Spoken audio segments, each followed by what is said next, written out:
हाल ही में किस high court ने 2010 के बाद जारी सभी ओबीसी प्रमाण पत्रों को रद्द कर दिया है? तो इसका आंसर हो जाइए कोलकाता हाई कोर्ट। ठीक है, कलकत्ता हाई कोर्ट है जो ये 2010 के बाद जितने भी सभी ओबीसी प्रमाण पत्र है यानी कि ओबीसी सर्टिफिकेट है सभी को रद्द कर दिया है ये कलकत्ता हाई कोर्ट ने। ठीक है, चलिए इसका नोट्स देख लेते हैं। कलकत्ता हाई कोर्ट ने हाल ही में वर्ष 2010 से राज्य में जारी सभी ओबीसी प्रमाण पत्रों को रद्द कर दिया है। ठीक है, चलिए अगला में आ जाता है। नमस्कार दोस्तों आज की इस वीडियो में मैं आप सभी को आज का महत्वपूर्ण करंट अफेयर इस वीडियो में आपको बताने जा रहा हूँ। ये 27 मई 2024 का एक करंट अफेयर क्वेश्चन है। रेलवे, एसएससी और कोई भी स्टेट लेवल या अदर कंपटीशन एग्जाम के लिए ये सभी करंट अफेयर बहुत ही महत्वपूर्ण है, तो वीडियो को स्किप नहीं कीजिएगा और वीडियो को अंत तक देखिएगा। ठीक है, चलिए अभी तक आपने चैनल को सब्सक्राइब नहीं किया तो चैनल को सब्सक्राइब करिए। दोस्तों हम आपके लिए आज से कुछ नया आपके लिए वीडियो लाए हैं। ठीक है, आपको डेली का एक करंट अफेयर का क्यूज आपको आएगा। ठीक है, जिसमें आपको क्वेश्चन रहेगा, ऑप्शन रहेगा और टाइमर भी रहेगा। ठीक है, तो आप उसको स्किप नहीं कीजिए, आप अपने टेस्ट दीजिएगा, आप अपना स्किल को, आप अपना स्कोर को बताइएगा। ठीक है, अपना स्किल को टेस्ट कीजिएगा। ठीक है, आज से आपको यह मिलना शुरू हो जाएगा। ठीक है, चलिए अगला क्वेश्चन में आ जाते हैं। पहला नंबर एक क्वेश्चन है। ठीक है, हाल ही में, ठीक है, प्रीति अस्मिता भोई ने IWF यानी कि वर्ल्ड यूथ चैम्पियनशिप में कौन सा पदक जीता है? तो इसका आंसर हो जाइए स्वर्ण पदक। ठीक है, ये प्रीति अस्मिता है जो ये स्वर्ण पदक जीता है IWF में। ठीक है, चलिए इसका नोट्स देख लेते हैं। ये प्रीति अस्मिता भोई ने ये स्नैच में ये 57 किलोग्राम वजन उठाकर कुल 133 ग्राम वजन उठाकर स्वर्ण पदक जीता है, जबकि जोशना सवर ने 125 किलोग्राम जो कि 56 किलोग्राम और 59 किलोग्राम वजन उठाकर ये रजत पदक जीता है। ठीक है, देखिए ये जोशना सवर है जो ये रजत पदक जीता है और प्रीति अस्मिता भोई है जो यह स्वर्ण पदक अपने नाम किया है। ठीक है, चलिए अगला क्वेश्चन में आ जाते हैं। अगला नंबर एक क्वेश्चन है, हाल ही में किस हाई कोर्ट ने 2010 के बाद जारी सभी ओबीसी प्रमाण पत्रों को रद्द कर दिया है? तो इसका आंसर हो जाइए कलकत्ता हाई कोर्ट। ठीक है, कलकत्ता हाई कोर्ट है जो ये 2010 के बाद जितने भी ओबीसी बने हैं, ठीक है, ये पश्चिम बंगाल में जितने भी ओबीसी सर्टिफिकेट बने हैं सभी को वो रद्द कर दिया है कलकत्ता हाई कोर्ट ने। चलिए इसका नोट्स है, कलकत्ता हाई कोर्ट ने हाल ही में वर्ष 2010 से राज्य भर में सभी ओबीसी प्रमाण पत्रों को रद्द कर दिया है। ठीक है, चलिए अगला क्वेश्चन में आ जाते हैं। अगला नंबर एक क्वेश्चन है, हाल ही में AFC महिला एशिया कप 2026 की मेज़बानी कौन सा देश करेगा?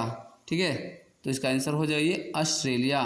ठीक है, ऑस्ट्रेलिया है जो ये AFC महिला एशिया कप 2026 की मेज़बानी है जो यह ऑस्ट्रेलिया देश करेगा। चलिए इसका नोट्स है, एशियाई फुटबॉल परिसंघ यानी कि AFC ने हाल ही में महिला एशिया कप 2026 और 2029 की मेज़बानी की घोषणा कर दी है।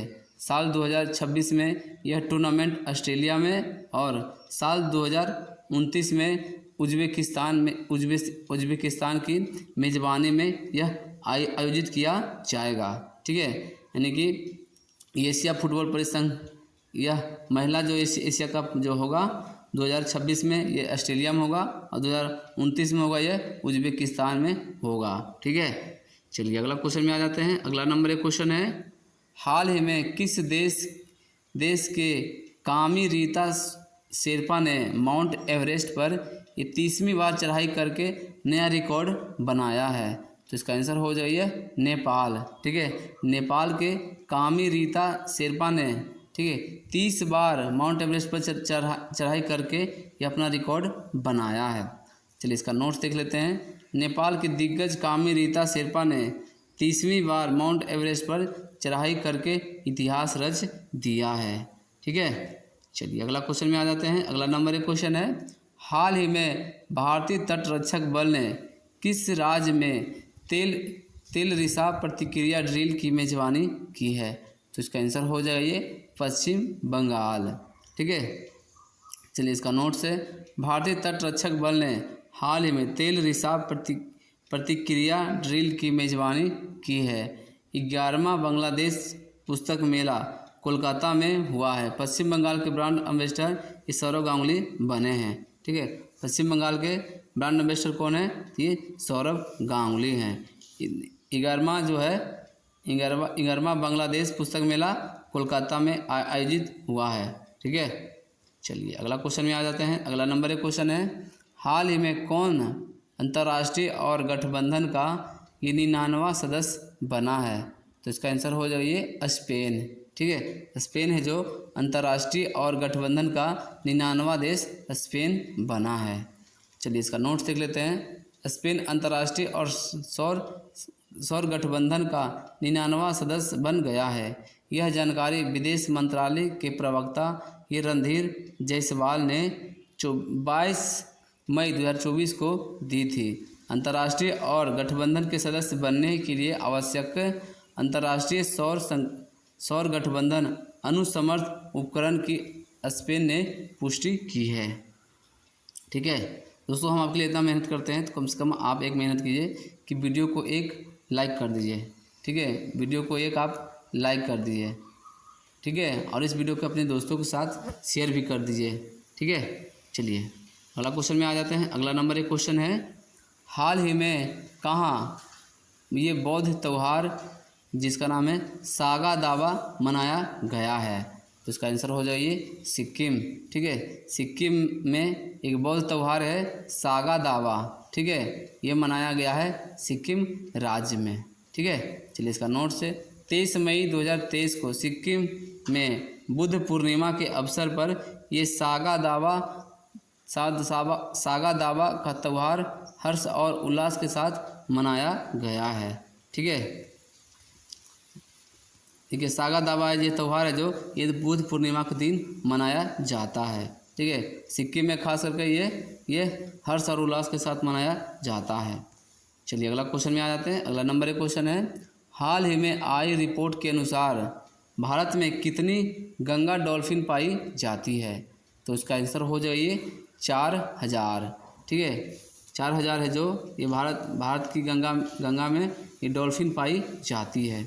चलिए इसका नोट से, भारतीय वन्यजीव संस्थान की हालिया रिपोर्ट के अनुसार गंगा नदी बेसिन में 4000 से अधिक डॉल्फिन पाई गई है। गंगा नदी और उसकी सहायक नदियां में पाई जाने वाली नदी डॉल्फिन में 2000 से अधिक अकेले उत्तर प्रदेश में पाई जाती है। उत्तर प्रदेश में डॉल्फिन मुख्यतः चंबल नदी में पाई जाती है। ठीक है, पूरे देश में 4000 डॉल्फिन है जिसमें से उत्तर प्रदेश में 2000 से ज़्यादा डॉल्फिन पाई जाती है। ठीक है, वो भी चंबल नदी में सबसे ज़्यादा डॉल्फिन पाई जाती है। ठीक है, चलिए अगला क्वेश्चन में आ जाते हैं। अगला नंबर एक क्वेश्चन है, हाल ही में किस देश का बाजार पूंजीकरण ये 5 ट्रिलियन डॉलर तक पहुंचा है? तो इसका आंसर हो जाइए भारत। ठीक है, भारत के देश बाजार में ये पूंजीकरण में ये 5 ट्रिलियन डॉलर ये पार किया है भारत ने। ठीक है, चलिए इसका नोट से, भारतीय शेयर बाजार ने 6 महीने के भीतर 1 ट्रिलियन डॉलर की संपत्ति अर्जित करके एक उल्लेखनीय उपलब्धि हासिल की है। ठीक है, इसने पहली बार प्रतिष्ठित ये 5 ट्रिलियन डॉलर के क्लब में आ गया है। ठीक है, चलिए अगला क्वेश्चन में आ जाते हैं। अगला नंबर एक क्वेश्चन है, हाल ही में IAF आपातकालीन चिकित्सा प्रतिक्रिया प्रणाली का उद्घाटन कहाँ किया गया है? तो इसका आंसर हो जाइए बेंगलुरु में। ठीक है, बेंगलुरु में ये इंडियन एयरफोर्स का आपातकालीन चिकित्सा प्रतिक्रिया प्रणाली का है जो ये बेंगलुरु में इसका उद्घाटन किया गया है। ठीक है, चलिए इसका नोट्स देख लेते हैं। देश भर में भारतीय वायुसेना के ये सेवारत कर्मियों और उनके परिवारजनों की चिकित्सा की आपात स्थिति के दौरान विशेषज्ञ मार्गदर्शन और निश्चित देखभाल प्रदान करने के लिए वायुसेना प्रमुख air chief marshal V R. Chaudhari ने कमांड हॉस्पिटल एयरफोर्स बेंगलुरु में एक आपातकालीन चिकित्सा प्रतिक्रिया प्रणाली का उद्घाटन किया है। ठीक है, तो वायुसेना के प्रमुख कौन है? तो ये हो गया एयर चीफ मार्शल ये वी.आर. चौधरी। ठीक है, वी.आर. चौधरी हैं जो ये कमांड हॉस्पिटल एयरफोर्स बेंगलुरु में इसका उद्घाटन किया है। इसमें ये फ़ायदा होगा कि एयरफोर्स में जितने भी कर्मचारी हैं, ठीक है, उनको परिवारजनों के लिए वो इमरजेंसी में ये इमरजेंसी चिकित्सा प्रणाली के लिए इसका ये हॉस्पिटल का उद्घाटन किया गया है, ये वी.आर. चौधरी के द्वारा। ठीक है, चलिए अगला क्वेश्चन में आ जाते हैं। अगला नंबर एक क्वेश्चन है, हाल ही में यूएई के राष्ट्रपति ने किस देश के राजदूत को प्रथम श्रेणी स्वतंत्रता पदक प्रदान किया है? तो इसका आंसर हो जाएगा ये पराग्वे। ठीक है, सॉरी, ये पराग्वे इसका आंसर हो जाएगा पराग्वे। ठीक है, पराग्वे देश के राजदूत को प्रथम श्रेणी स्वतंत्रता ये पदक प्रदान किया गया है। चलिए इसका नोट से, संयुक्त अरब अमीरात के राष्ट्रपति शेख मोहम्मद बिन जायद अल नाहयान ने देश में राजदूत के रूप में कार्यकाल की समाप्ति के अवसर पर संयुक्त अरब अमीरात में पराग्वे गणराज्य के राजदूत जोस एगुएरे अवीला को स्वतंत्रता के प्रथम श्रेणी पदक से सम्मानित किया गया है। ठीक है, ये जो प्रदान पदक दिया गया है, ठीक है, एक दिया गया है किसको? एगुएरो अवीला को। ठीक है, जो कि यह पराग्वे गणराज्य के राजदूत हैं। ठीक है, चलिए अगला क्वेश्चन में आ जाते हैं। अगला नंबर एक क्वेश्चन है, हाल ही में किस हवाई अड्डे ने ये जीरो वेस्ट टू लैंडफिल का दर्जा हासिल किया है? लैंडफिल, ठीक है, लैंडफिल का दर्जा हासिल कौन किया है? तो ये तिरुवनंतपुरम हवाई अड्डा। ठीक है, चलिए इसका नोट्स देख लेते हैं। तिरुवनंतपुरम अंतर्राष्ट्रीय हवाई अड्डे ने जीरो वेस्ट टू ये लैंडफिल की प्रतिष्ठित मान्यता प्राप्त करने वाला भारत का पहला हवाई अड्डा बनकर इतिहास रच दिया है। चलिए अगला क्वेश्चन में आ जाते हैं। अगला नंबर एक क्वेश्चन है, हाल ही में किसे एस्ट्रोनॉमी में 100 पुरस्कार 2024 मिला है? तो इसका आंसर हो जाए श्रीनिवास आर कुलकर्णी को। ठीक है, श्रीनिवास आर कुलकर्णी को एस्ट्रोनॉमी में 100 पुरस्कार 2024 प्रदान किया गया है। ठीक है, चलिए इसका नोट से, अमेरिका में प्रतिष्ठित 100 पुरस्कार 2024 से सम्मानित किए जाएंगे। भारतवंशी वैज्ञानिक खगोलीय विज्ञान के क्षेत्र में दिया है। ये अभूतपूर्व योगदान अमेरिका में खगोल विज्ञान के भारतवंशी प्रोफेसर श्रीनिवास आर कुलकर्णी को खगोल विज्ञान में ये अभूतपूर्व योगदान देने के लिए ये प्रतिष्ठित 100 पुरस्कार से सम्मानित किया जाएगा। ठीक है, चलिए अगला क्वेश्चन में आ जाते हैं। अगला नंबर एक क्वेश्चन है, ठीक है, भारत के पहले प्रधानमंत्री पंडित जवाहरलाल नेहरू की पुण्यतिथि कब मनाई जाती है? तो इसका आंसर हो जाइए 27 मई को। ठीक है, 27 मई को पंडित जवाहरलाल नेहरू की पुण्यतिथि मनाई जाती है। चलिए इसका नोट से, भारत के पहले प्रधानमंत्री पंडित जवाहरलाल नेहरू का 27 मई 1964 को दिल के दौरा पड़ने से निधन हो गया था। ठीक है, पंडित जवाहरलाल नेहरू की निधन कैसे हुआ था? तो ये दिल के दौरा पड़ने से हुआ था 27 मई 1964 को। ठीक है, तो दोस्तों अब हम आपको ये 27 मई के कुछ महत्वपूर्ण पॉइंट बता रहे हैं, यानी कि इतिहास बता रहे हैं। ठीक है, चलिए देखिए, 27 मई 1908 को मौलाना हकीम, ठीक है, नूरुद्दीन अहमदिया मुस्लिम समुदाय के पहले खलीफा बने थे। ठीक है, आज ही के दिन ये मौलाना हकीम ये नूरुद्दीन है जो ये मुस्लिम समुदाय के पहले खलीफा बने थे।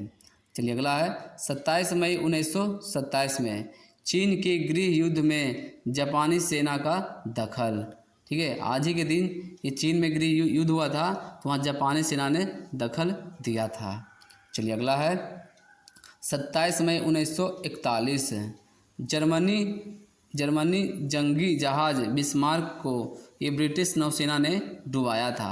आज ही के दिन ब्रिटिश सेना है जो ये जर्मनी जंगी जहाज को डुबा दिया था। ठीक है, चलिए अगला है 27 मई 1948 को महात्मा गांधी की हत्या का मुकदमा शुरू हुआ। ठीक है, आज ही के दिन से महात्मा गांधी की जो हत्या हुआ था उसकी मुकदमा के शुरू हो गया था ये आज ही के दिन 1948 में। ठीक है, चलिए अगला है 27 मई 1957 को कॉपीराइट विधेयक को मंजूरी दी गई। इसे 21 जनवरी 1958 को लागू किया गया था। ठीक है, आज ही के दिन से कॉपीराइट विधेयक को मंजूरी दे दी गई थी जो कि 21 जनवरी 1958 से यह लागू भी हो गया है। चलिए अगला है 1964 27 मई 1964 में आज़ाद भारत के प्रथम प्रधानमंत्री जवाहरलाल नेहरू का निधन हुआ था।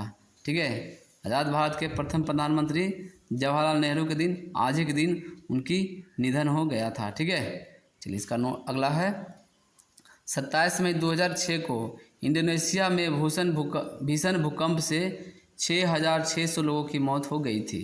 ठीक है, आज ही के दिन इंडोनेशिया में भारी भूकंप आया था जिसमें 6,600 अधिक लोगों की मौत हो गई थी। ठीक है, तो दोस्तों आज हमने आप सभी को आज का महत्वपूर्ण करंट अफेयर इस वीडियो में आपको बताया है। अगर वीडियो अच्छा लगा तो वीडियो को लाइक कीजिए, कमेंट करके बताइए कि आज का बेस्ट क्वेश्चन कौन सा रहा। इस वीडियो को अपने दोस्तों के साथ शेयर कीजिए। अभी तक आपने चैनल को सब्सक्राइब नहीं किया अभिकित स्टडी पॉइंट को, तो आप चैनल को सब्सक्राइब कर लीजिए। मिलते हैं फिर अगले वीडियो में।